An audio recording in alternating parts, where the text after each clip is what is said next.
So we have got everything working right now. I just wanted to thank you all for coming today and supporting this program, Creative Acadiana. So today we're doing part one of Art and Entrepreneurship with Kelsey, which who you'll know, most of you know. And we're going along with these workbooks. And we're recording the session today so that you'll have a record of it, as well as anybody who is not able to make it is able to follow with the workbooks as well. So we'll send the video along probably early next week. Okay. Thank you. Thank you. Thank you. Hi. We've been chatting this whole time again, but hi, I'm Kelsey. My background is mainly in dance. I guess you could take it back to my very first job ever at 16 was teaching dance. I was already there so much that they just like slipped me right onto the payroll because it was already happening. And so I did that as a W-2 employee in high school. When I got to college, I was like, well, just going to keep teaching dance. And I have a BFA in performing arts from UL, so I was dancing in college as well. But when I got to college, I was a 1099 employee for the first time, but no one told me what that meant. I was just like, cool, I get all the money instead of just you taking it, and I just get it all. Awesome. And then taxes came around and my mom was like, you have to file your taxes. And I was like, file my taxes. I don't know what that means. I don't know what that means. She was like, yeah, you just put all the paper, like they have software, you just get on there. She's been a W-2 employee her entire life. She doesn't know what I'm doing either. She's like, you get in there, you plug it all in. And I plugged it all in. I was like, how much do I owe? That's so interesting. I did not know that I would owe any money from making money. That's strange. So I go to my mom and I'm like, I owe all this money. She's like, yeah, you didn't save it? I was like, save it? Why would I do that? So that was like in the very beginning, shuffle, down a little while. I kept getting more and more 1099s and honestly, some mix of W-2s at places that I worked, and things got really messy for a few years. Like at the end of the tax, now I knew I had to save, got it, like keep all these things kind of together, sort of. And then I get to the end and I put it all in or whatever. Well, in 2018, I got my first letter from the IRS, which if any of you have been self-employed for any amount of time, you've probably talked to them. And they're like, you owe this amount of money because you messed up. And I was like, my career is over. I have to quit. I need a full-time job. I can't do this. And like, I can't do this. They told me I'm in trouble. I did it wrong. And like, I owe $3,000. At this point, I'm making maybe $20,000 a year. So I'm like, my life is over. I have to get a full-time job. This is the end. And I brought this information to my husband. I was like, I have messed up. Like, I owe all this money. This is terrible. Like, I'm sorry. Number one, I'm going to get a full-time job. Like and he was like, you could just pay it off. I was like, He was like, those kind of things are going to happen. Like in life, things come up, things are going to inevitably go wrong. You just pay it off. I was like, oh, okay, cool. And speak to you about like your giant fear of failure is that like it does and will happen a lot. And it does and will happen no matter what kind of job you have. Like that's not escapable. I have come to realize in this human condition, like we're here to be really put through the ringer. So why not have a job that I actually like to do? If I'm going to have to pay thousands of dollars to the IRS one way or the other, if I'm going to have to be like torn down and ridiculed, like that's going to happen at your 9 to 5 and at the job you like. So for me, growing up, like I always knew that I didn't really want to work for other people. I found that out by having a few full-time jobs. Like, oh, I'm going to be an adult. I'm going to do the thing. And I sit down in one place for a long time, inevitably like get ill. I become unwell because it is just not like clearly not where my heart and soul is meant to be. So I had just, put my shoes to the pavement and decided I was going to make this work no matter what. And that's why you're here. today because you have something that you want to do, that you want to make work no matter what, and something you're doing right now isn't working, you know? So hopefully today I'll take you through at least one pain point you have, and we'll have a good time. Cool? Okay.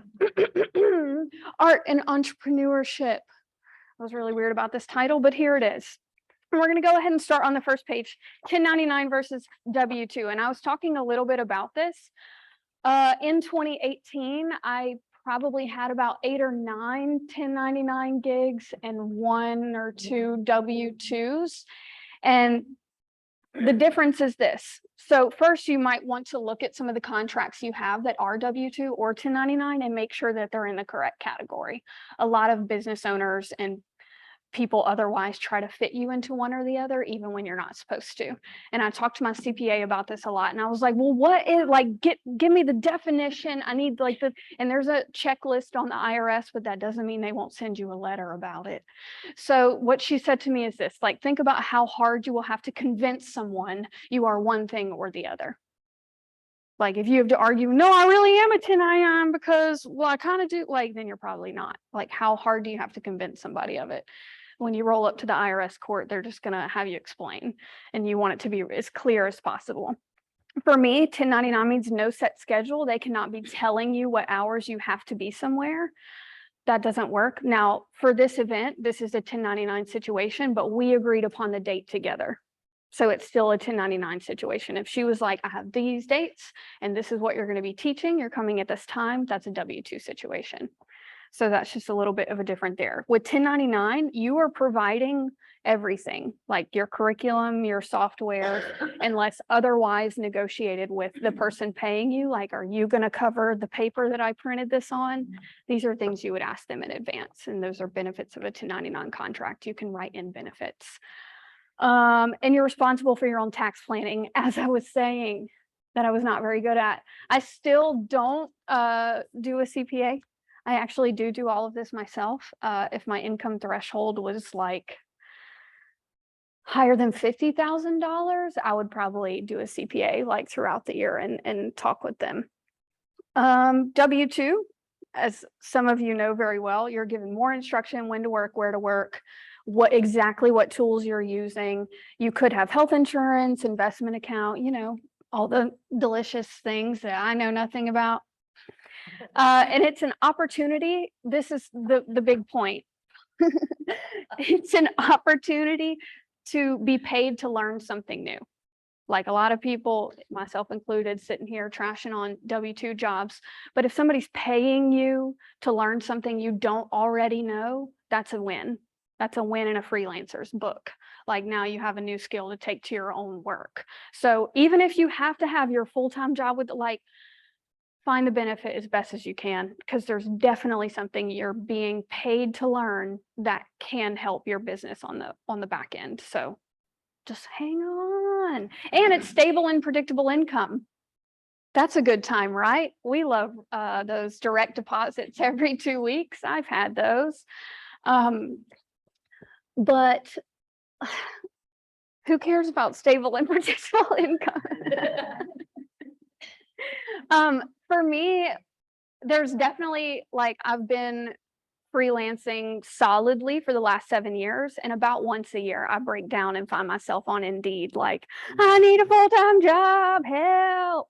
And then am immediately after my good cry, I'm like, oh, thank God none of those people call me back. I do not want to explain to them how awesome I am and them just not get it. That would be annoying. So just stick with it. But if you need to get a full-time job, like, say you have some medical issues that it would be beneficial for you to have health insurance, you might want to get a full-time job. Just to, like, it's okay to flux through different kinds of jobs and situations. Like, there's a lot of stories and ideas people tell us about how things should go, and it doesn't have to go that way. So release how everyone thinks your career should go, because they don't know. On the bottom of this workbook, I did a little Venn diagram of pros and cons, and I want you to do this now on a gig that's like a pain point for you, or if you're between letting go of your full-time job, or if you're thinking about starting something, like what are the pros and cons? So everybody knows what that thing is in their head right now. Just write some pros and cons on both sides of your like pain point gig at this point. If I keep going down this road, what does that look like? Pros and cons.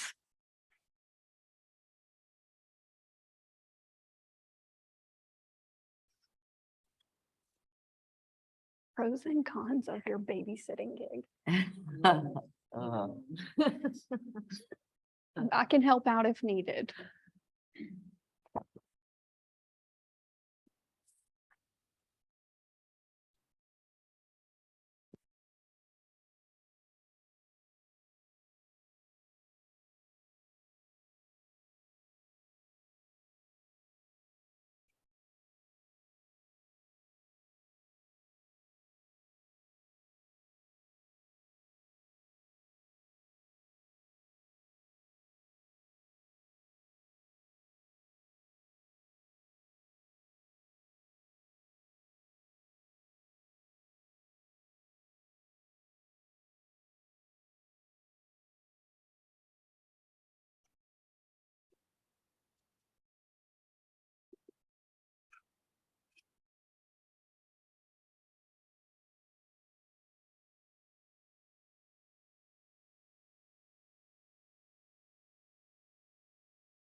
I feel like some of you have been waiting to put this down on paper. There's a lot of writing going on.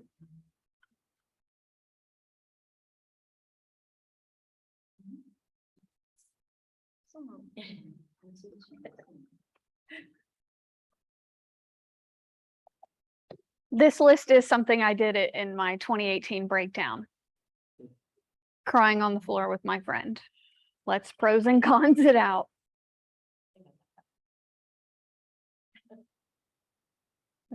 Yeah, Sasha gets a lot of my teacher breakdown calls. Actually, there's a panel of people here.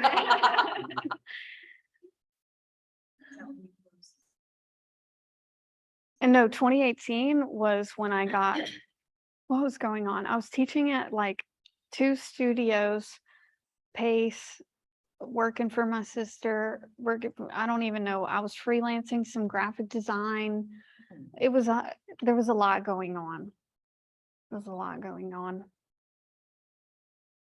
But hey, do what you gotta do. Some people work better with a lot going on, like stick me behind a desk and a computer.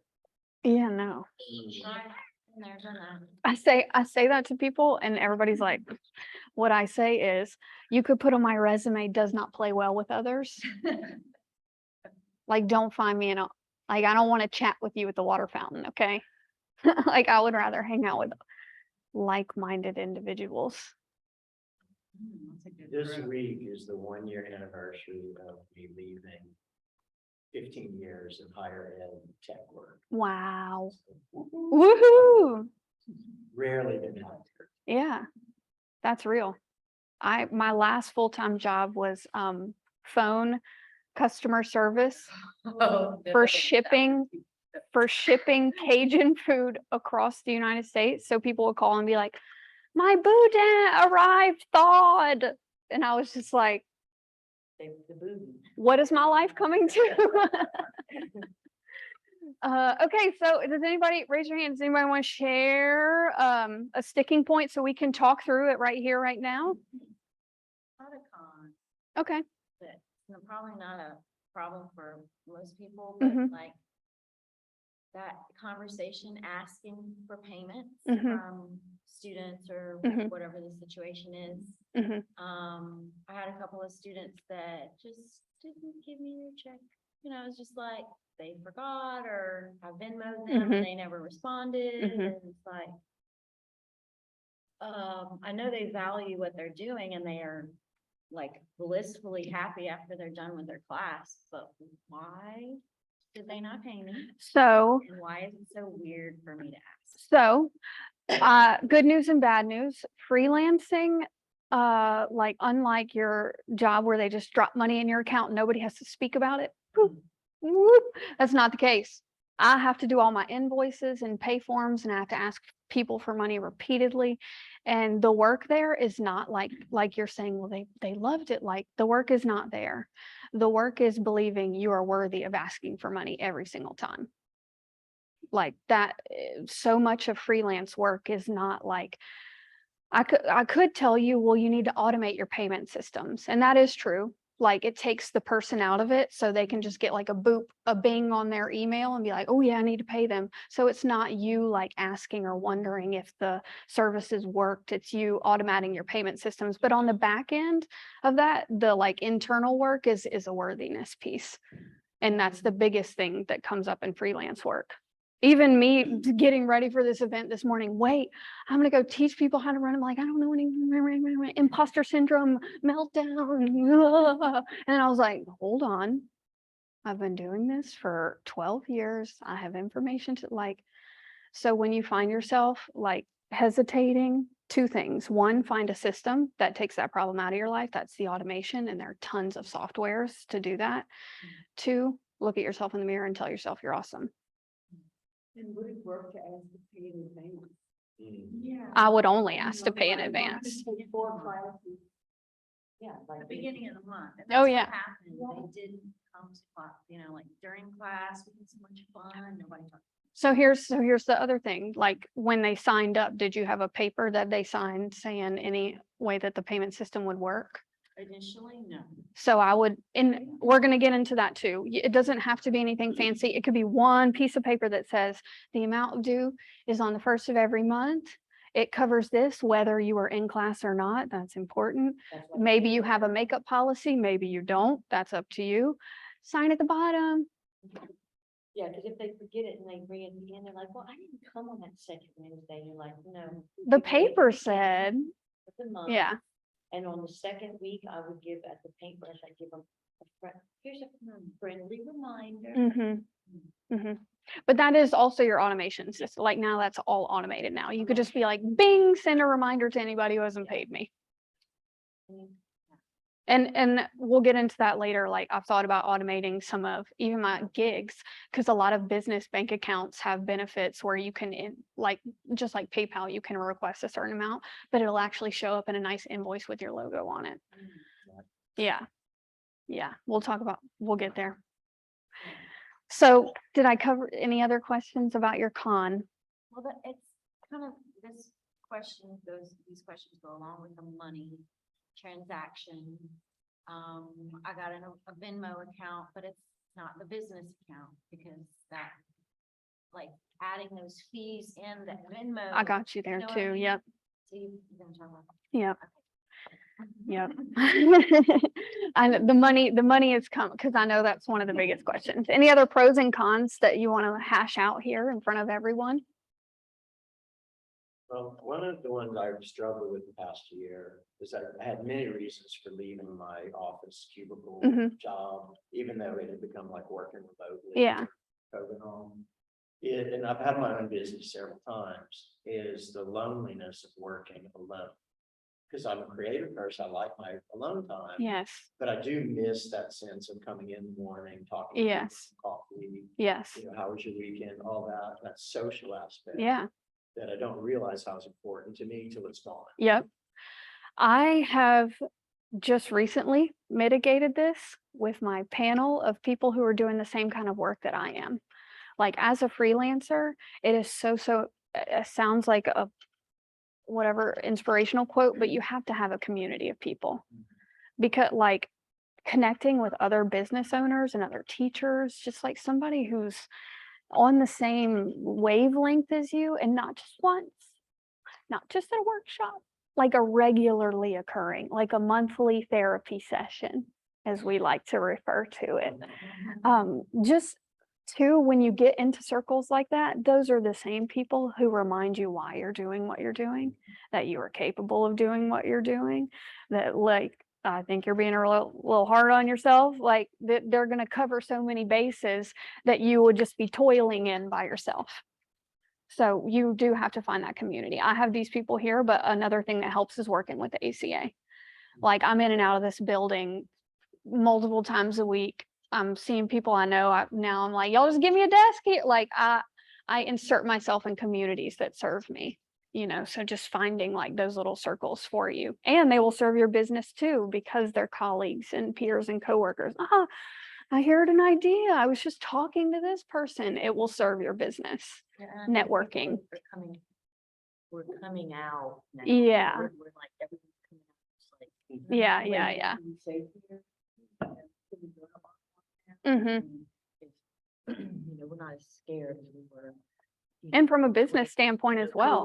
COVID life, the COVID life. Like a lot of us lost our income with COVID. If you were a freelancer at all, like I think for those of us who are left or getting back into it, like it is kind of a slow, like, ooh, I don't want to lose all my income again, but I don't want to do that job. Like, so balancing those things, but that just takes me back to, it's going to happen one way or the other. Like, am I going to be doing a job I want or not? Like, that is the question at the end of every day. Am I going to keep doing this or not? And it was December. I called my friend here. I had a marketing agency sought me out to apply for this job. And I was just like, They want me. I needed health insurance or whatever. Like, and I rolled up to the interview and honestly kind of blew it, because I felt I was there trying to explain to people who are not in my industry why I'm good at what I do. And when I walked out, I was like, what am I doing? Like, I know I'm good at like, it's just, so finding your purpose again and again and again and again. Again and again. On the health insurance thing, I actually have better coverage than I have for my UL job right now. Thank you, Obama. Yeah. Affordable Care Act. I did like before I got married, I had Obamacare, because there was time after I got off my parents at 26 and before I got married, there was a little time in there and I had Obamacare. But for me, it was very expensive and it didn't cover anything. And then that's like spiraled this whole other evolution of my freelancing where I had to get really healthy because I could not afford to be sick. I started working out, eating healthy. Like it sounds, yeah. And yeah. So there's that. That fear, like I'm working for health insurance. Yeah, that's my I husband. used my health insurance and it wasn't that good anyway. Yes. Yeah. I live in the work. Yeah. Live. Yeah. The stress of being in my job made me sick. And for anyone like the money is a thing, lower your expenses. How can you lower, like when I realized that I wanted to do this for a living and that I really for the first 7 years, 5 to 7 years, I made $20,000 a year. That's not a lot, but it taught me a lot about like priorities and values. I don't wear makeup and this is no judgment to it, but these are just things that fell off my expense list because I wanted to pursue this career. I don't get my nails done. I don't get Botox. I don't buy new clothes. Like the shirt has paint on it. I spend a lot of time in my garden. I cook a lot of food myself. I don't eat, like just things fell off my expense list when I realized how bad I wanted it. And I see a lot of artists that live that way. Like when you go back, like a lot of them grow their own food, or they learn how to make kombucha, or they learn how to reuse glass bottles. Like you'll find them getting really resourceful because that's what it takes. And it's not a sacrifice, it's a gift that I'm being forced to appreciate everything that I have, So there's that. Any other questions about 1099 W-2s? Okay. Contracts and pay rates, baby. Okay. I'm going to read out loud what I wrote because everybody needs to hear it.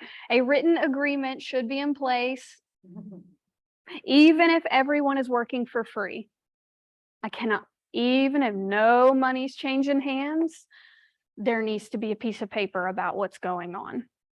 Independent contractor hourly rates are higher than employee hourly rates, period. Period. If you are an employee of a business, the owner operator accepts expenses related to your employment. If you're in contractor, these expenses are assumed yourself and must be built into your pay rates and retainer fees. Okay, because the first thing I get when I'm talking to really young freelancers is their pay rates, and I don't know what it is about this number, $30 an hour. $30 an hour. A lot of gigs are $30 an hour when you first start out, and you're like, huh. $30. I don't know anybody making $30 an hour. Look at me. $30 an hour for 2 hours. So like they start trying to add all these gigs together with $30 an hour and it doesn't work. That's because that is not a lot of, like when you first start out, that's great, but they're not building in the expenses that it takes to run a business. The time that it takes you to get there, the preparation it takes you to plan that you are not getting paid just for that hour that you were there. I have to back calculate the education it took me to learn those things that I'm going to do in that 30-hour or 30-hour, whatever. And like the software that I'm paying for that allows me to do this thing you're paying me to do. My utility bill at home because I have a home, like all of these things play into, that's why contractor rates have to be higher than hourly employees. So even if you are at a point in your career where you're freelancing for a business and they're paying their full-time graphic designers $30 an hour, you need to be making like 50, 60, 70 to start. Like, because they're benefiting from not having to pay all those other expenses on you, but you are. So you need a higher rate. Does that make sense? So, and with that being said, a lot of people who have like a bunch of different contracts, they'll have that one $30 an hour contract.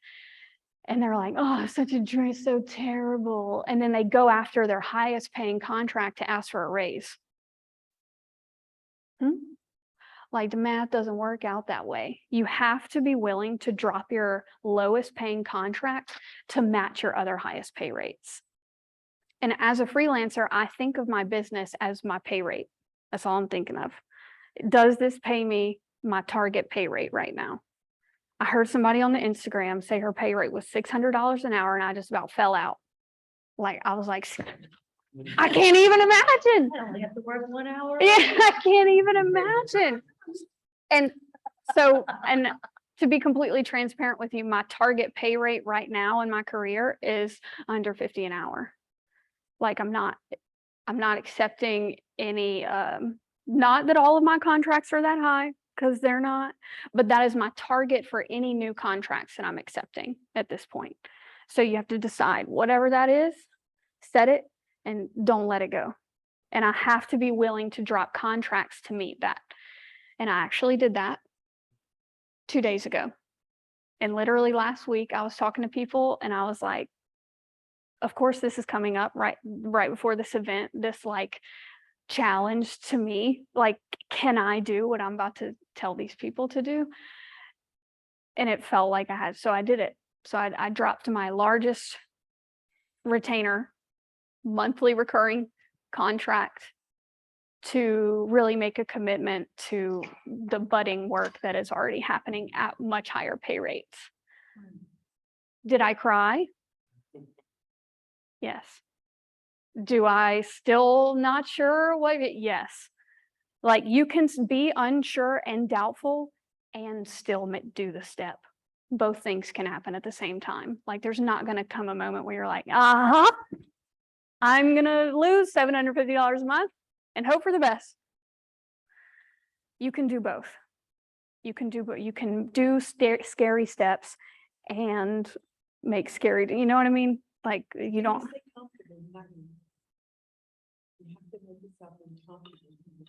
And that has certainly been true in my career, like the most painful moments. I opened a dance studio for 7 months. Isn't that fun? And doing it like I was so sure and just all these great things. And then like to walk away from it 7 months later and accept like what everybody else would think about me walking away, failing at my business or whatever they thought about it, but that's not mine. Like freelancers will fail. Lucky for you, because other people have to fail in full-time jobs and they get like fussed at by their boss. Like I get to just fail and practice letting go what other people think of me, which is something I need to be doing anyway. Like you're gonna go through these experiences in both. It's just which way are you doing it? So that contract you let go of, that you had said, this is what I need to get paid, and they were like, No, it was, we're getting into the details, huh? Okay. So along my freelancing career, I've dabbled in marketing and advertising. I've gotten kind of good at it because of what I've had to do for myself. So I've made money randomly doing it throughout my time, not a lot. This was the first time I had an actual retainer contract doing like marketing director for the small business, killing it. Two things happened. Number one, the business is outgrowing my skills. Marketing, advertising is not my main industry. I've just always had it in my back pocket as like a fallback, a plan B. And do you know how that helps your business? It doesn't. It's basically like me keeping something in my back pocket saying that I don't believe that this career can keep going the way it is, when the evidence was contrary. I'm getting contracts left and right, like lots of opportunities and networking connection because of all the work I'm doing. Like it's not like I just and it works. Like I've been hustling for the last decade. And when you start doing these things, then people start showing up with money. That's just the way it is. Like when I started writing my own contracts and showing up with nice branding for all the work that I was doing and putting in like 2000% to every single gig that I do, that's when money started coming in. Like just this ridiculous standard for myself. Now, you are all self-employed people, like at your full-time job, like people hold you to whatever standard or whatever, like, and if you mess up, well, if I mess up in my business, like it's on me. Like, so I put a lot of weight and pressure, as I'm sure a lot of you do, to do my absolute best work for everything in a limited amount of time. Because we've already drafted the contract, I've already calculated the hourly rate based on that retainer fee, and I limit myself. Well, I will not work on this more than what my hourly rate is. You'd be surprised what you can get done. Like you're like, oh no, so limiting. Because me and Sabrina were talking about being perfectionist and like spending to 3:30 in the morning shuffling around some design that no one's going to notice. And you're like, well, when I do that math, I'm making like $5 an hour. So I need to cut out. Like at one point I started tracking how much time it took me to do certain things. And there's a careful balance of that, because in the beginning of your career, like I said yes to a lot, and even for free work, but I learned a lot. Just being honest about that. What is that energy exchange? Like, what kind of skills does this give me? Can I make money on this doing something else? Like, just being honest about what that exchange is. And that's why the contract is important. Like, I do some shows, dance shows or whatever, and I work with people doing that. And the contract says everybody gets a tally mark for every hour you work towards the show. Not super scientific. If you show up, you get a tally mark. At the end of at the end of the show, ticket sales, I might minus expenses that I've tracked myself. And then this whole pot of money gets divided by tally marks. So however much energy you put in, that's how some people get paid $100, some people get paid $50, but everybody knew going in how it was divided, what was going on, whatever, and nobody's salty about it. Like the breakdown with that is like people, oh, I was helping them out, now and now nobody's getting paid. Womp. And you have this like salty relationship to deal with. So I don't know where I was going with that, but here's some different types of gigs. So an hourly gig, PACE is an hourly gig. Like we get paid hourly, but it's for a certain time limit, and the contract would be mapped out that way. I get paid this hourly rate for this amount of time, whatever. A gig is one time recurring. Like this event is a gig. It's a set of 3, but it's only happening in this time. So gig. Retainer, a freelancer's wet dream, is recurring every month, no matter what. It's awesome. You get this set amount of money and you build a relationship with the business. You're getting to know the owner and their specific problems. You could have a lot of retainer work, and you're like, if you sign a contract with them, like, I can do whatever up to this amount, whatever. Anyway, retainers are cool because you get paid a set amount no matter what. I had now I have 1. I had 2 retainers. One of them with the marketing, whatever, at this small business, and the other is at the Montessori of Acadiana school. So I teach there once a week for 30 minutes, and I get paid a set amount every month, no matter holidays, no matter whatever. It's one set amount. And I'm saying in the contract I drafted for that business, what that includes. Number 1, I'm going to like follow your curriculum. I'm going to get to know your students. I'm going to know everybody's names. I'm going to come in, see what they're working on, and I'm going to include it. Like, you're really getting to know. It's an ongoing relationship. For freelancers though, there's a balance there, as I'm finding myself. When you have certain retainers and you're used to doing gig work, what happens when you go on vacation? You're still responsible. So if you have so many retainers and you take like 1 week off, I'm dead, So just think about balancing like hourly, gigs, retainers, some mix. I like to have some mix at all times. Just sustainability is good for my business. Questions when I'm deciding if I'm going to take a gig or not, and is like, check out some of those questions. Who is covering what expenses? You want to ask that up front. Because if like you're like, oh, I'm going to teach an art class for these kids. Yay, I'm making this amount of money. That sounds great. And then nobody talks about who's going to buy supplies. Now you have to go buy supplies. And now you're only making this much money. And you had to go to the store, the time, like all of that counts. All of that counts. Your time is your money as a freelancer. What party is responsible for marketing and promotion? Can't say that enough. That's why I got good at marketing, because no one will market your event like you will. And even then I'm still like, oh, I didn't do everything or whatever. But that's an important thing to know. How much energy are they going to put into your business before we decide, like before we move forward? If it's none, that's cool. I just need to know how much effort I need to do on my end for marketing and promotion. Will I have to pay for childcare? That's a question I ask myself.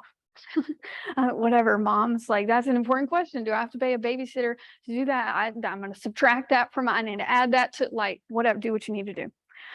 Do I already have the skills to complete this contract? It's fine if it's yes or no. This is just something you need to know. If you need to buy a new piece of equipment, like something's going like, okay, well, maybe you write that into their fees to help buy you this equipment, but now you have this piece of equipment to do all these other contracts. They don't need to know that. That's for you to know. Will this require additional time, research, resources on my end? Again, this is okay if it does. Just beware. Just be aware of everything that you're putting into this so you calculate a correct amount for yourself. What is my hourly rate factoring in all effort? A super important question. If you were owning your own business, you should not be paying yourself $5 an hour. Like, we've made it too far, friends, to be making that kind of money. I could just work in McDonald's and I'd make more than, so factor it all in, get paid. Next. Budgeting and expenses. We were kind of dipping in a little bit with this with you. There's a bottomless pit of courses, certifications, and hacks to simplify your business that will drain your profit. There are 100,000 expenses that sound like a good idea that will not pay you.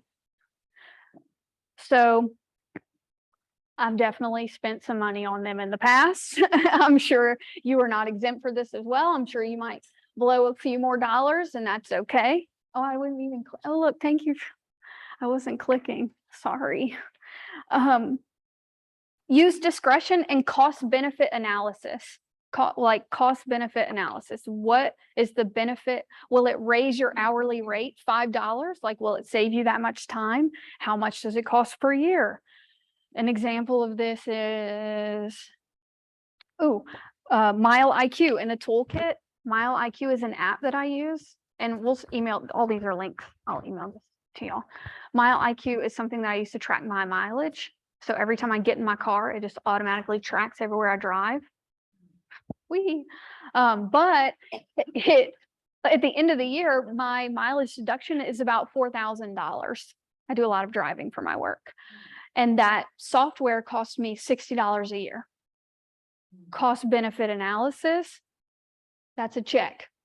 You know, like if it only costs me this much to reduce my taxable income by $4,000, we're going to pay $60 a year for that software. So just look at your expenses that way. How much does it get me and how much does it cost me? That is your cost benefit analysis. Like for your automation payment software, your question would be, okay, how much does software cost? $50 a year. How much does it hurt my heart to ask people for money? A lot. Cost benefit analysis. It's not always so clear, but this is the same idea. Like just really pose the question, what does this gain me and what does it cost me? And just be clear about what the answer is and move from there.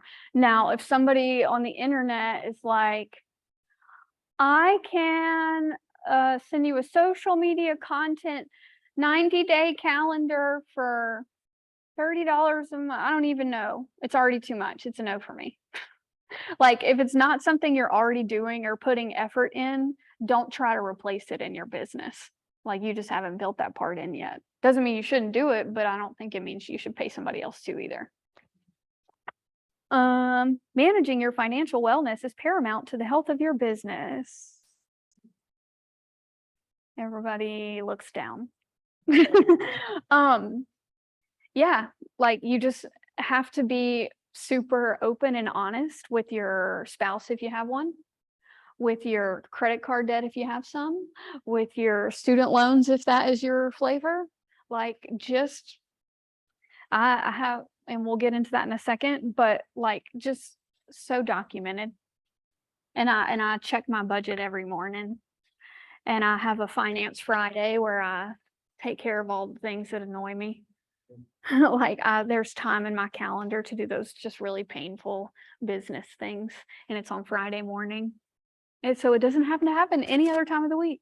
I don't have to think about any other time. And then Friday morning, I'm like, I already have a list because I put it off the whole week, and now I have these things and done. Does it have to happen? Yes. Yes. Some people try to outsource the back end early in their business. I do not recommend. I do not recommend outsourcing like any accounting or finance early on in your business, because you need to know what's going on first before somebody else comes in and starts swishing things. Not saying that's not something you would invite in later, especially for his contracts as big as you have, but you got to have like some kind of foot of an understanding of how it's going before you're just like, you figure it out. You know, not saying you would do that, but you got to look at it a lot. In a more passive full-time employment, they already have system in place to deal with the money aspect. Like they're investing for you, they're paying you, they're doing all that stuff. So you have to do that yourself unless you outsource it, like we were talking about, like you're finding your insurance. I have a Roth IRA that I'm investing in because nobody matches it, because I don't have a full-time job, but at least I'm investing at this point. Like a lot of freelance people miss that and end up working their whole lives. You got to be investing something. Why not? And start now, because even 5 years from now, it's more money than you had today. $20 a week. Like it's not a lot. Just put it in there.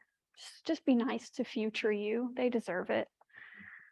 And this is my toolkit for this kind of stuff. Mile IQ is my mileage tracking, like I said. And at the end of the month, I just swipe personal, business, personal, business. Ta-da. And commuting to and from work is considered. If it's a 1099 contract, yes. So 1090, cool thing for you freelancers, your mileage is deductible.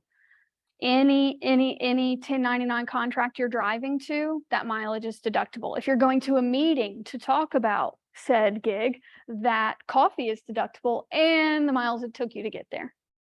I love my business card because I don't use it very much. I'm very conservative with my business expenses, but these are what they are. I pay for MileIQ. I pay for Canva.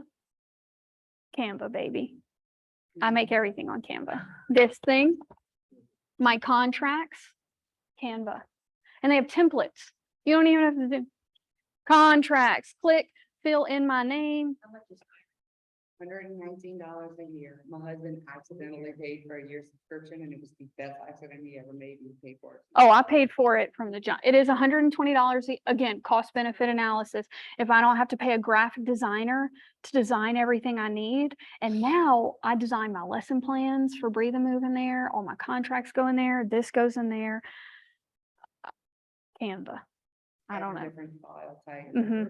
And they're expanding all the time. Now they're doing video, whiteboards, presentations, Canva. So Social media. yeah, all my social media stuff happens on there. It's just great. So Like the.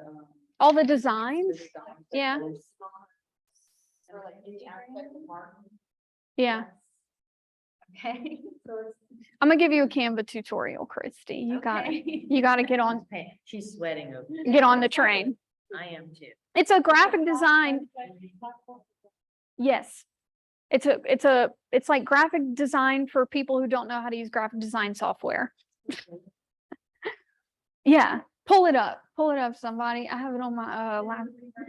get a lot more with this. Yeah, there is a free version, but you get all the I use Pro because you get all the Templates. Pro. Not all of them. That's like limited. But there's a lot you can do. on the free It's true. one, too. It's There's a true. lot. I worked on the free one for a long. Okay, thank you. Canva, anything you want to make, logo, and these are all just templates, blah, blah, blah. Has everything in every size. Wow. I'm sure y'all know about Canva. Canva.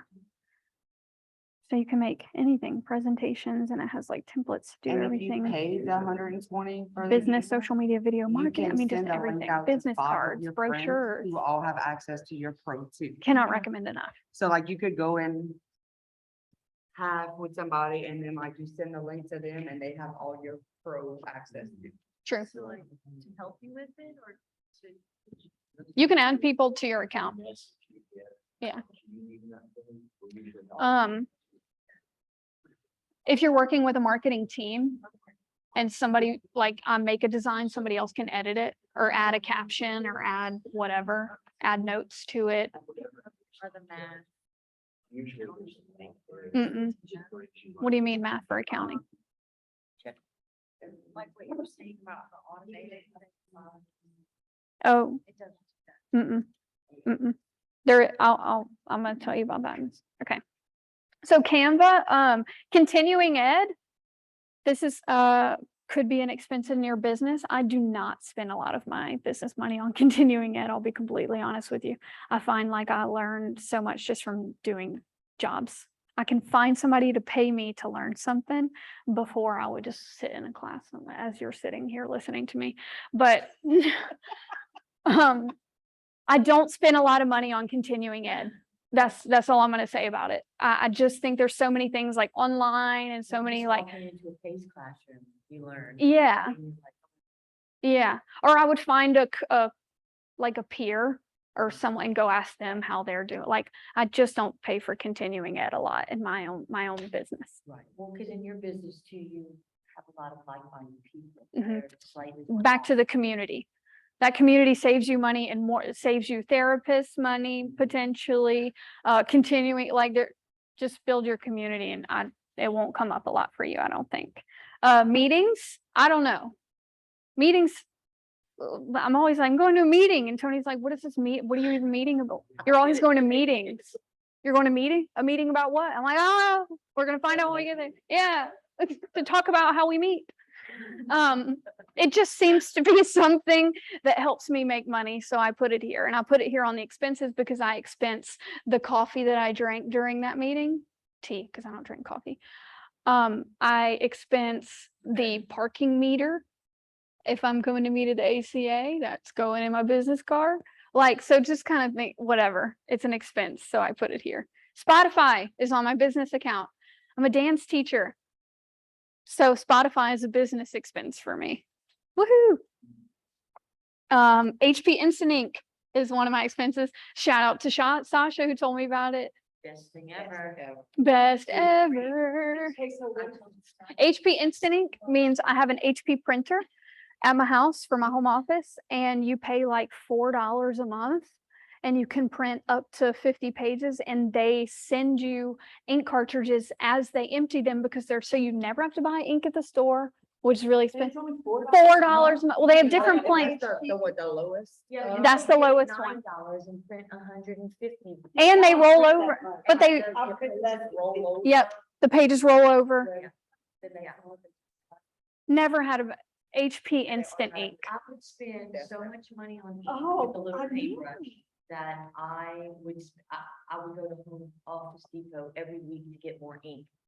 And then I found that, and I hardly go. I never Yep, even go to Office HP Depot Instant again. Ink, it's You the have to best. make sure yours is HP. I have an HP thing on. I know, but what I'm saying is that you might have to make sure it's compatible with. Yeah. And then it's hooked up to their. Well, it's, I always get things to get them, Oh, well, there you go. Ah. Now you can get and I just paper. thought, oh, I'm not doing that, I don't use that much ink. It's still doing. But it's only $4. Yeah. Yeah. For. And it just knows, and it just $5.99, mails them to you. Just, you look and see which one fits your plan. Yeah. And even if you go over, it's like still minimal. Yeah, You will It's never $100. spend as much on ink it's true. with HP, even if you got the biggest plan there was. Because when you walk into Office Depot, it's a minimum of $60 Mhm. to get that ink that will run out. If I buy black in color, it's $80. Yes. So since we're talking about all this money we spend, I put these things at the bottom so we can start thinking about how much money do we need to be making. Write down all of your business expenses that you can think of or that you would like to add to your business, and some personal expenses. Like for me, this was like rent, bills, or what, so I can kind of get an idea of how much money I need to be making every month. That's another place I started when this got serious. So I'll give you some time to write down some money you need to make or spend. I thought, just because I do mostly remote and digital stuff, Mhm. every now and then I do need something. Mhm. I can go to the public library, Mhm. 10 cents. Mhm. I don't need like to hand out the whole class, but when I need it, there's a resource there too. Yeah. It's cheap or free. See, and working through the ACA, like they'll print stuff for us. So a lot of artists just use like, hey, can you print this for me? But I print enough to need my own printer. I love. I need, me too, I print. me too. Just with your phone, like, I use my phone for work, so in every class I use it. You as a can camera. absolutely deduct your cell phone Yeah, I do that. as your business. Yeah. Cell phone. Yeah. Yeah, some things that could be deducted, your home office space, but that happens at the end with taxes. What else? If you're really working from home a lot, your internet. What else? I have a studio at home. Dubsado is a really good invoicing thing. DUBSADO. I knew that would come at some random time. Don't worry, I'm not going to ask you to list your expenses out loud.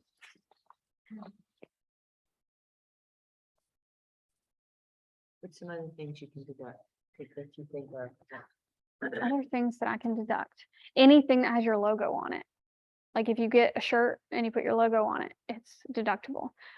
Any office supplies, this work bag, deductible. This finance binder, deductible. My sketchbook, deductible. These are office supplies that I deduct at the end of the year. These highlighters, pens, anything that goes in this work bag, deductible. Wait, here's the thing about cars. So if you're taking the mileage deduction like I do, like to just exactly how much miles you have, it's the standard mileage deduction, or you can itemize your car's deduction, gases, oil change, all that kind of stuff, which is, you can do that. I cost benefit analysis, just take the standard deduction. I do tires, gas.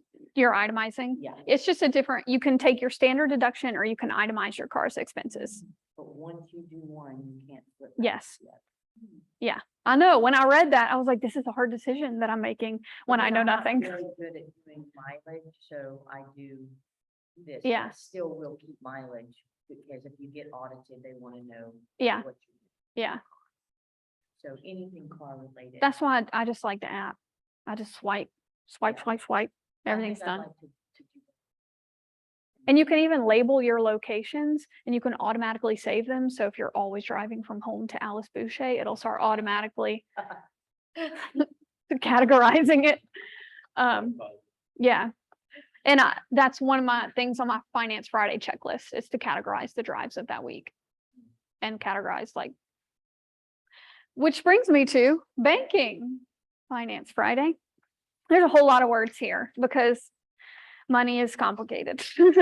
If you have an EIN from your LLC, you can open a business bank account, and a lot of business bank accounts already have built-in softwares to support your business.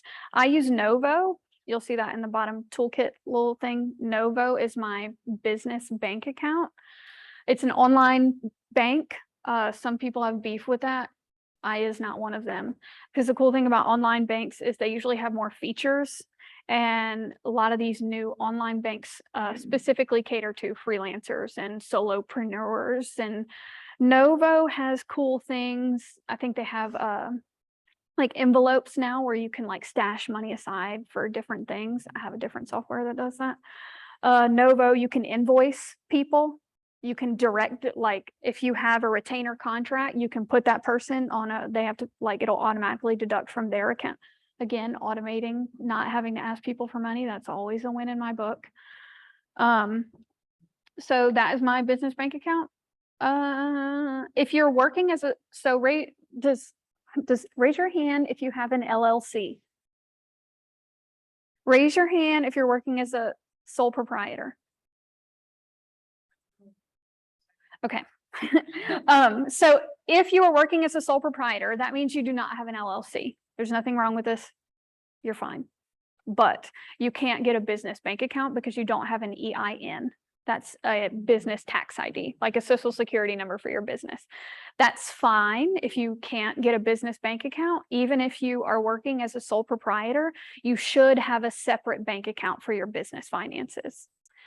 So it would just look like another personal checking account. No big deal. I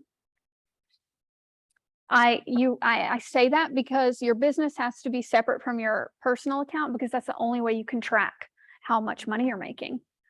Otherwise, like, money's just woohoo, which is what I did for like the first 5 years of my career, and like, woo! I just got those big checks with the taxes included, put them straight into my personal banking account, and I was like, yeah, buddy.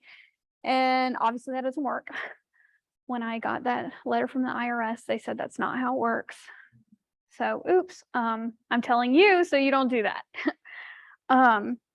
It is critical to have a structure for the inflow and outflow of money in your business, regardless of how little you are making. You will not make more if you're not tracking the little you're making, and it will never go up. That's what I found. That was me plateaued at 20K for years, because I was not I didn't know how to go up because I didn't know where I was. You have to pay taxes. You have to pay taxes. You have to pay taxes. I feel like I had to say that a few times because it took me a few times to learn that lesson. And I learned it because I am married to a person who gets their taxes taken out, and I was not paying quarterly taxes. I was just saving my money in my business account, and I was like, I'll just pay him at the end. Well, it just never seemed to work out that I would pay him, but it just always kind of felt like it just never worked out that way. So I pay quarterly taxes. Yay, quarterly taxes.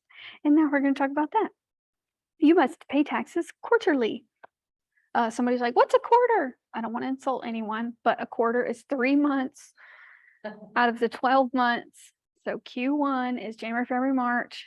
Y'all, I didn't know. I just had to put it there, okay? I pay 20% in taxes based on previous tax years. That's probably overshooting. Yay for me. I'll get a tax return. Woohoo. So this is like the federal side, because like with my. Yeah. I pay a monthly for the state and a monthly for the tax. Yeah. Just making sure. You can reference your previous tax return and make projections in the current year to get an appropriate percentage. I'm sure you know all about that. So this is actually probably one of the biggest questions I had coming into this, Uh-huh. because for the last 15 years, I've been working, an employer paid job. Uh-huh. Like, I never, they took it out, I got the refund, or I paid extra. So going into this year, I have no idea what my income was gonna be. Yep. Or even month to month. Yep. So I don't even know how to estimate. So what I did for that, is we're going to drop on down to this red section, track all income. I do that with this guy. Yeah. And I did link all my stuff here too. So you're saying you don't know how much you're making? Every time I get a check, I write that down. Right here. I just write down how much, who paid me. And when I put the check in my account, I put a little check mark, check. All this month's money, and then check, they all go here. Taxes at whatever percentage. I was paying 15% because according to the tax bracket, whatever, but my husband and I are creeping up on the next tax bracket, so I went up a little bit. When I was solo, I was paying around 12% when it was all said and done. Not a lot after all your deductions. Hey, like I was only paying 12%, but now I'm putting 20% in again because we're getting close to that like bracket jump. So I just wanted to be covered. But you could say like, so all the money coming in, taxes for you, this could be whatever percentage, let's say it's 15%, you multiply the total amount of money you make times 0.15, that is the amount of taxes. And then I have a running tax total for each quarter. So like in January, my tax total is just January. In February, I would add January and February to my tax total. And that way I can confirm in my budgeting app that I have that money set aside in my business account and I'm not spending it elsewhere. Okay. So it's quarterly based on what you made the past 3 months, Mhm. not projected on what you think you're gonna make the next 3 months. Correct. Correct. First thing I said. Yes. Okay, good. The first thing is, yeah, you don't have to, Okay, I thought I had to project what it's gonna make. no. So you can look back at the previous year to get a guesstimate, like if it will be similar, not always the case, then just take it one quarter at a time. Add all your money. This is the percentage I think I'm supposed to pay. And you can Google tax income bracket. Like if you're single, it's like, it'll say from this range, from, I don't know, I don't want to lie to you, $20,000 to $90,000 is 12%. So I would still put 15% just because I like to cover my bases. I would rather pay a little over if you can. State as well. State quarterly as well. I do not pay state quarterly because I don't usually owe over a certain amount. Like you get penalized. Like, I'll be honest, I didn't even start paying quarterly taxes when I was making $20,000 because I would not get penalized for owing less than $2,000. Now I make more than, now I would get penalized if I did not pay quarterly taxes because I, whatever, would owe more than that at the end of the year. Okay. I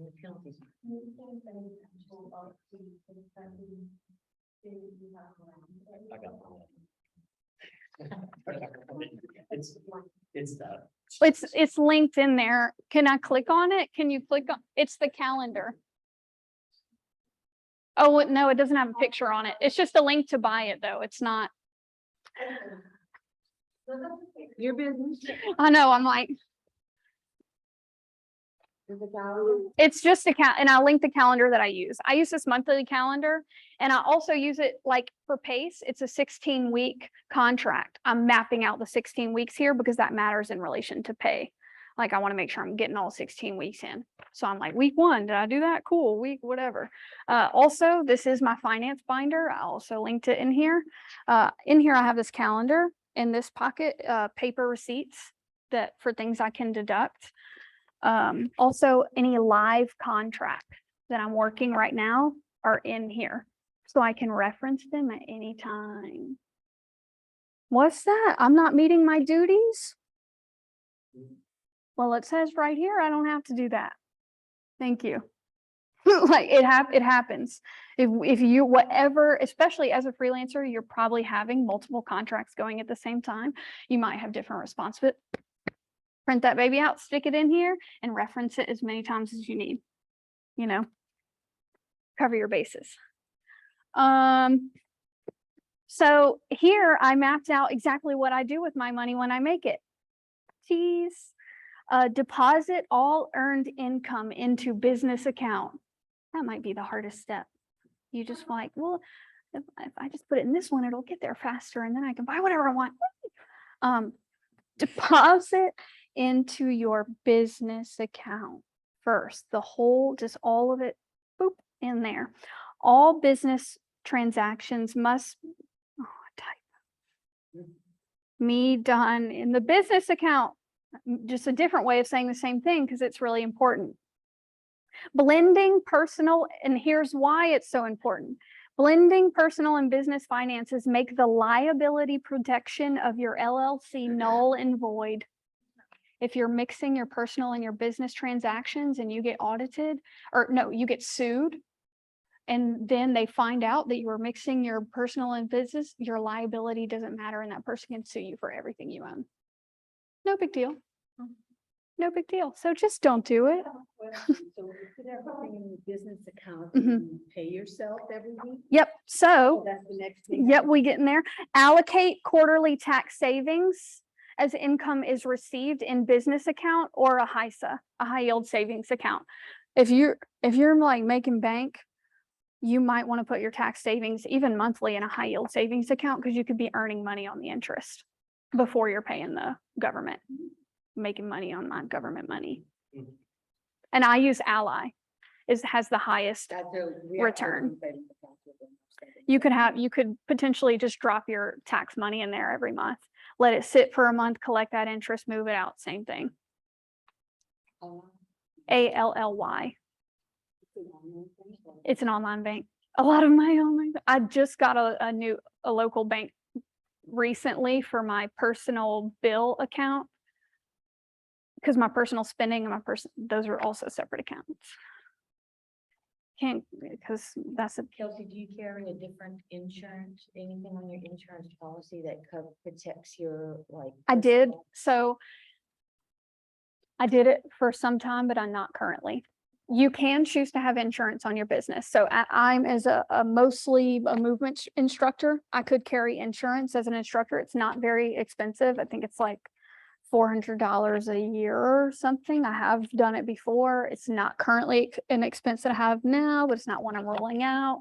If you're a designer, you might want to have insurance in case you get sued for accidentally copying a design. That happens a lot in freelancing.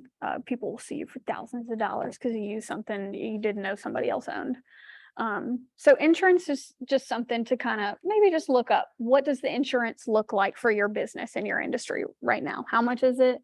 You make that decision, cost benefit analysis. Do you think you are vulnerable to this? Even if you don't, you could be. Like, that's what insurance is. Yeah. Insurance is not expensive. It scares a lot of people, but there's a lot of like really broad online companies that you can pay not a lot for quite a bit of coverage. So just look into it. So taxes go into my business account hanging out for the quarter or into a HISA. I keep that amount in my business account and pay the IRS directly every quarter. And you pay taxes at the end of each quarter. Did I not write how I pay myself? I didn't. Well, let me tell you how I pay myself. So like I use YNAB in my toolkit. It's You Need a Budget. What is why? You Need a Budget. It's a software. It's an app and like a website, and it's how I track my personal and business finances. The idea is that, or the mission, whatever, like all the money you get into your YNAB, like you can sync accounts. So like my business account has my business account synced to it. All the transactions come through. So if I get money in, I'm categorizing it as income, saying where it's from. So I'm double checking what I'm writing down, number one. I'm categorizing my expenses and saving for them in advance. Like in YNAB, my Mile IQ is $60 a month. I can put in YNAB, I want to have $60 by the time it's due. So it'll tell me to put $5 aside every month. I can put it, just a budgeting software, kind of like QuickBooks, but more simple. And you can't do a lot of reports. It's like a step down. It's $100 something a year. Again, cost benefit analysis for me was I was spending way more when I was not tracking it. So I'm going to pay to track it and save that money. So is your paycheck considered your personal? No. No, that's part of your business? So if you have an LLC, you can get your 1099 written to your personal name and social or your EIN, and it can still all go because you're the sole owner. You put pays into your business account. Because it falls under the same head, like category. It's all movement instruction, like Montessori, PACE, even this is teaching, like they're all in the same. So then you pay yourself one big check from your business. Yeah, so after I put aside tax money, expenses that YNAB is telling me that I have to have for like put $5 because you're gonna have to pay that time. You have to pay whatever Canva, Spotify, like all my expenses, which are not a lot. Then whatever's left, I put in my owner's withdrawal. That's what it's called when you pay yourself, an owner's withdrawal. So that's the money after taxes, expenses, owner's withdrawal to my bank account. I get paid. You could potentially, like, as you're collecting your money, like, and you're documenting it all down, it's all in YNAB, good to go, and you sort it all out. And at the end of the month, when everything hits, you could do one big owner withdrawal. I don't have that amount of chill. If I get a paycheck, taxes, expenses, owner withdrawal, bam, taxes, money's moving in my accounts because I'm looking at it every day. You could potentially wait and do a big dump at the end, but that's not how I roll. It's up to you. So that's how I pay myself.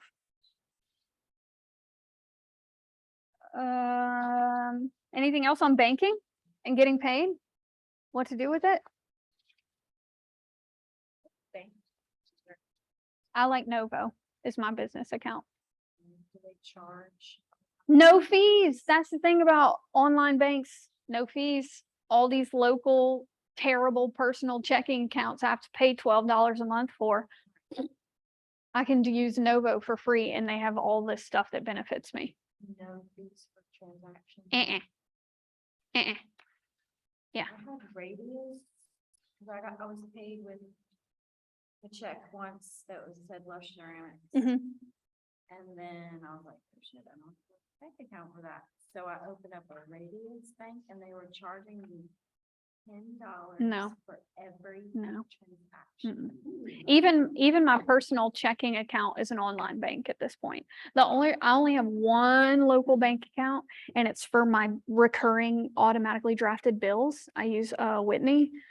So if I ever end up with cash in my hand or I need cash, I have somewhere to go, but I don't like paying fees when banks are already making money on my money. Right. That's what online banks figured out. We don't have to charge them fees because we're already making money on their money. Novo is just business.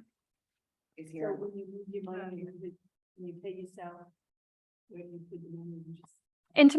I put it in it goes to, so that's the next step. After I dump my owner withdrawal, I split it into bills and personal checking and investment. Okay, so but it's not in one. Oh, yeah, you can transfer the whole amount out. Okay. It says What like, I'm asking is that, I just looked up, it says business banking, because you can't have a personal account. no, but you can link your personal account. So I just pay it. Yeah. And it takes like 1 day to get there. Okay. Another thing I like about Novo is fast deposit times and fast transfer times. Again, I'm speedy. I like my money to get there.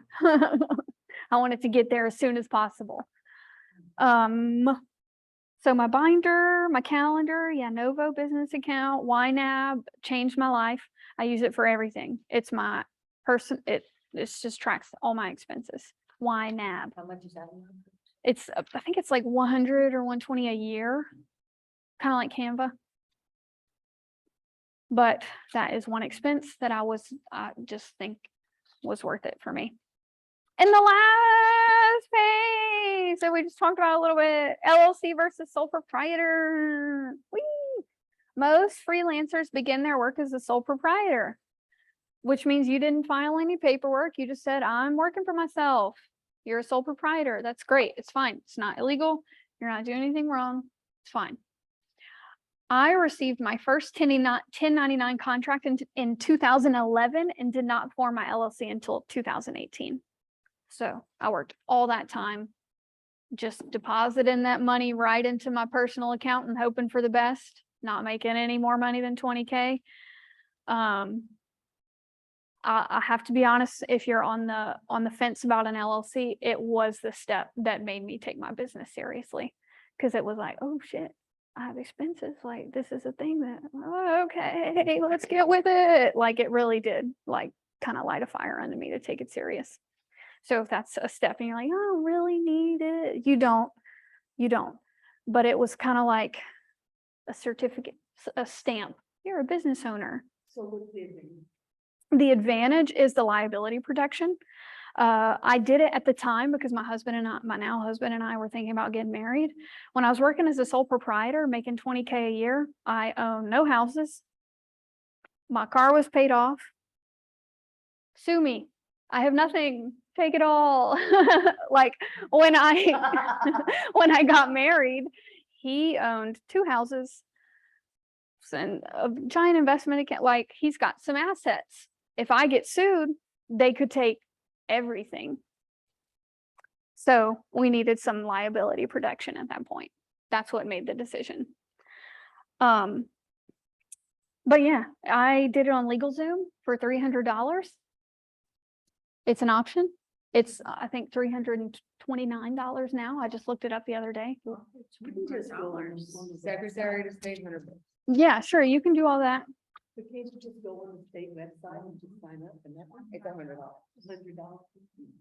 $100. I liked doing it my way. They sent me a folder that read everything, and I was so clueless at the time that I really needed somebody to break it down for me. I paid somebody else to do mine. That's what I'm saying. Like, you either have to pay, LegalZoom is like paying a professional, Yeah. whatever. There are different ways that you could pay a lawyer to do it and pay the $100 fee, but you're still paying that person. LegalZoom is $300 done. And they sent me a nice little folder, and it was just so easy. That's what I did. That is what we call a startup cost, because I paid for it before I had my LLC. So that year for taxes, they'll ask you, did you start a business? Yes. Were there any startup costs? LegalZoom, $300. Branding, logo, anything you did before you started your LLC to get there, startup costs.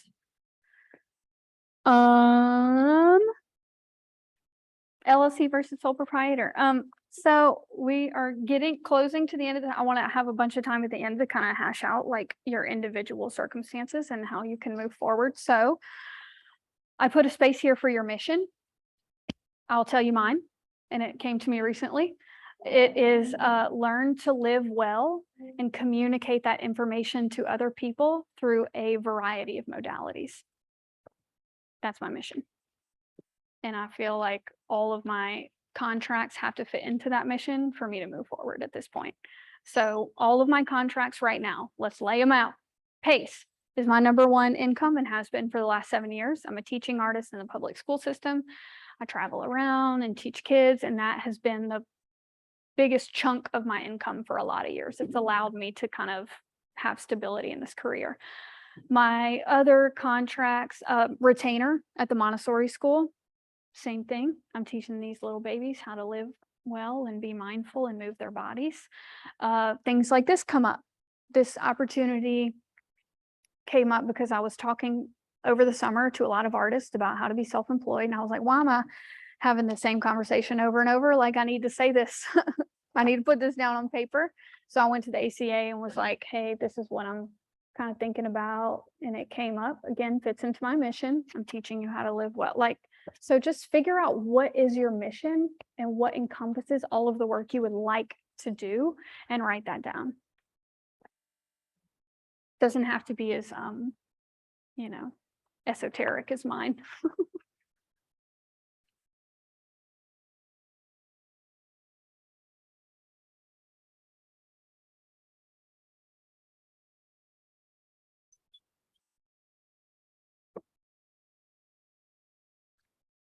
We're writing down our mission.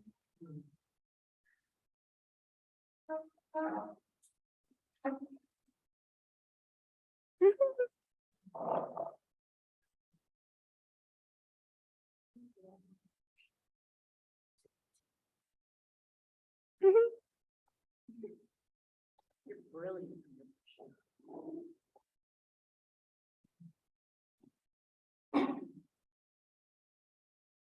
Once you finish down writing your mission, I put some space in there for goals. I put 1 year, 10 year, and 20 years, but you can break that up however you wanted to. For freelancers, it was really hard for me to write 20 years. I was like, oh, that's so far. I cannot picture that, but I tried and I wrote it down. And I'm going to tell you what my goals are in the near future. In the next year, I would like to be completely free of any other industry work. I want all of my contracts to align under one heading, and I'm very close to that now. I'm not going to say 10 years, but in the next 3 to 5 years, I'm hoping to sell a curriculum. I want to write and sell a curriculum. So that means in the next 3 years, I'm making move, like, what do my steps look like in the next 3 years if I want to sell a curriculum? In the next 20 years, I want whatever product or curriculum that I've built to be adding on supplements. I want to write children's books that supplement that eventually, and just build props that I want to have like a whole line for this development in 20 years. So that's what my career plan looks like at this moment, and it could all change tomorrow. So take some time, write down what you're thinking, and you can scratch out 10 or 20 if those years don't feel good to you. But how do you foresee this moving forward?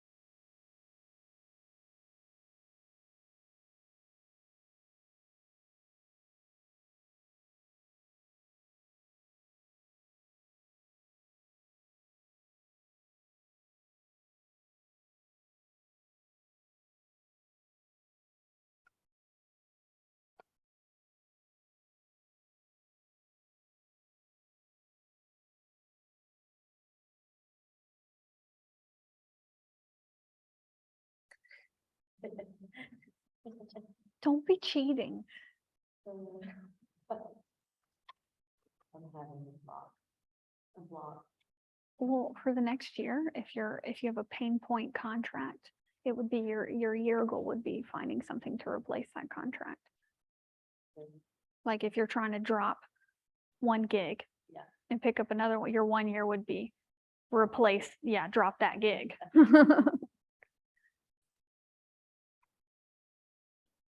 Like she's stuck a little bit. That first year for me, if there's any just really annoying gig that I have, would be to get rid of it. That would be my immediate goal. And then like your 5 years building on whatever you replaced it with.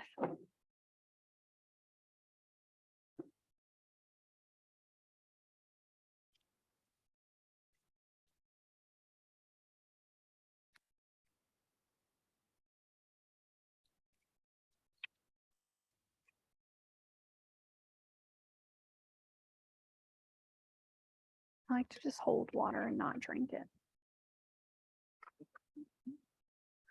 Well, yeah, if you're not sleeping that much.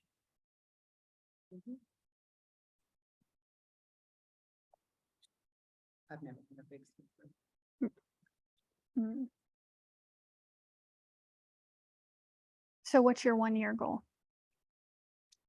To be completely moved into this job and add silk screen on top of the final sublimation. Do you currently are you in a position financially to quit your full-time job? Yes and no. I have a job coming up that's 1,500 shows. Mhm. That would pay off. Mhm. But can you complete that job while doing your full-time job as well? Yes, because it's not a ton. Mm. Like I have a pretty long. But could you hire somebody to help you finish it in a shorter amount of time so you could get another contract sooner that would help you get off of your full-time job? Yes, but that job will be a push for me to be able to financially. Yeah, physically out. yeah, Because when I get on a full-time job, my 3-year-old's not gonna be sitter anymore. yeah, That's 400. yeah, Plus I have to supplement. yep, Horrible behavior. yep. So So what in your mind is your next step? take the jump and put in my notice. Mhm, I'm actually going today to meet with the guy about the building. Mhm. and Go back on. mhm, mhm. It really feels like you just came here today for the validation because you're already killing it. Well, I can do the production. Yeah. It's the budgeting side, So Paperwork why side, isn't yeah. that working right now? because I've never done it before. Mm. So I'm just kind of learning as I go. I mean, this is really solid. The business bank account, YNAB, a bind, it seems silly, but just a place to put it all in one place, a set amount of time every Friday morning. For me, it's Friday morning, it doesn't have to be, but every single week, I'm opening up this finance binder and we get up close and personal. So I can be clear about when I can leave the very second I can leave my full-time job. That's what I'm kind of. When I get we're doing this job, Mhm. here's the money. I won't fear as much because Yeah. that job will pay off all day. Yeah. And if you have your YNAB and all that set up, when that giant chunk of money comes in, you know exactly how to allocate it. Giant chunks of money. I've never put my paycheck in my business, Really? ever. I didn't when I first started, but in 2018, when I did that, I was teaching at Morgan Street, Pace, some teaching artist sessions, they all just fell under the same. Yeah. When I was researching LLC, it said if all the income falls under the same category, it can all be in one business together.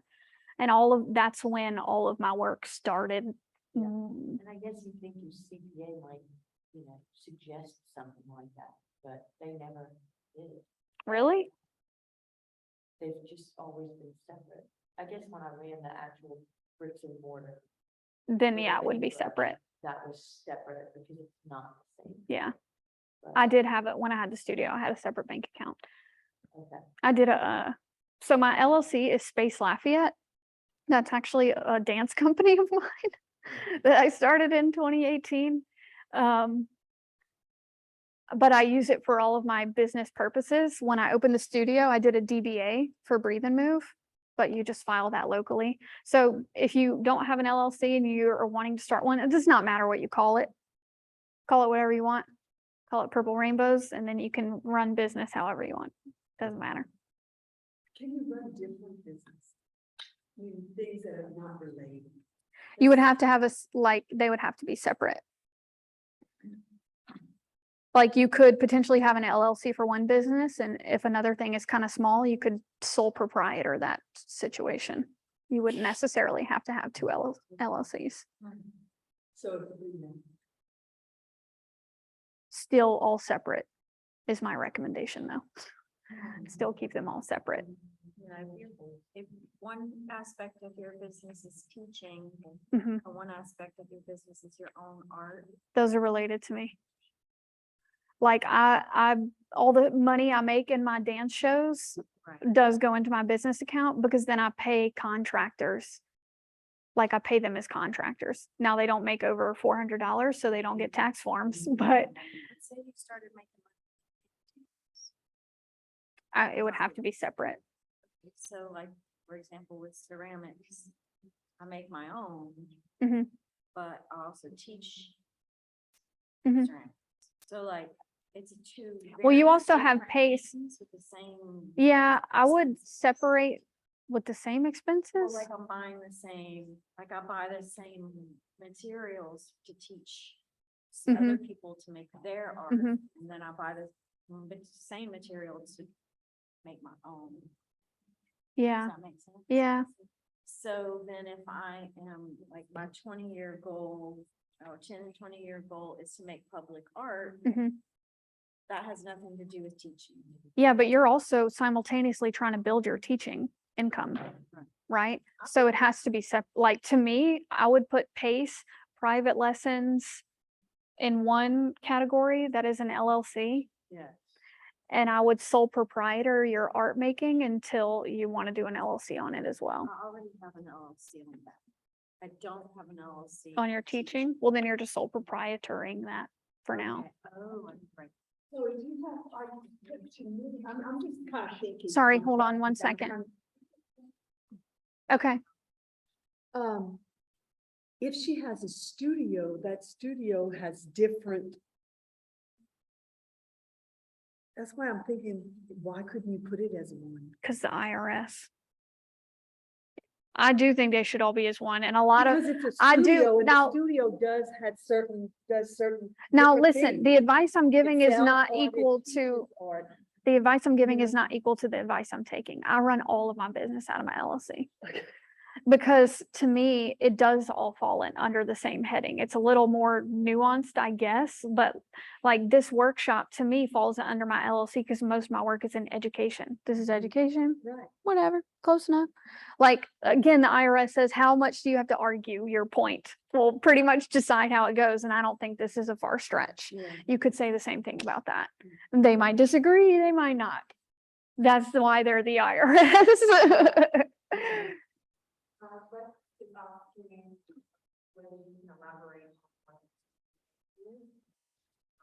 Doing business as.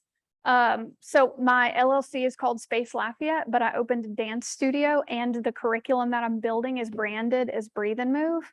So I did a DBA as Breathe and Move for my studio. Doing business as. I'm just working under a different name, an alias. Okay, so do you license that somewhere? You file it Or with you like the just- local courthouse. It was one of the silliest things I've ever done. I was like, nobody's even gonna see this documentation, but whatever. I'll pay my $25 fee, stupid, Do whatever. business, Doing business as do business. DBA. Kelsey. And you could do that as well. You could do your LLC and do a DBA for your art making and just have a separate account for your DBA. That's what I did at the studio. Like I had my Novo business account for my teaching. I had my DBA that covered my studio in a separate business bank account that was local. Rain State Bank is the only local business bank account I would recommend, but even then, Oh, because you still have to pay fees yeah. Hmm. Pelican State Credit Union. for business. Very Oh, for good. business. That's who I have, and they're very good with small businesses, and I have no fee. Yeah, I mean, And they're here. I just like online shit better, but local Pelican. State Credit Union. Anything else? What are we working on? What's a contract you need to negotiate? Or what's something that you want to call into your business? Anyone? No one wants to do any work. What are we calling in? What are we calling in? What are we working on? In the 1 year. Or just whenever. What's something you're working on?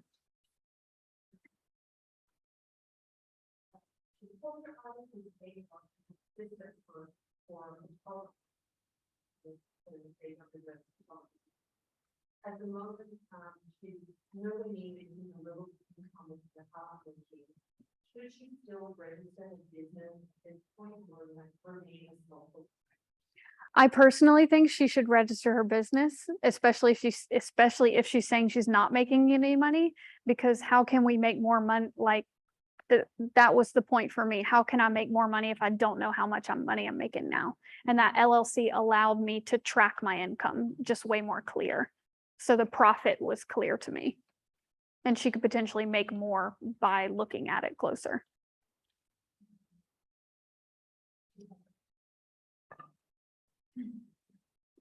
Anyone else? I think that's a wrap. My contact information is in the back. That's my cell phone number, my business email, and all of my Instagram accounts. So hit me up if you need anything. I really appreciate y'all taking your time with me today. When are we gonna do, what is the next one? It's the third Saturday. Yeah. What's the date?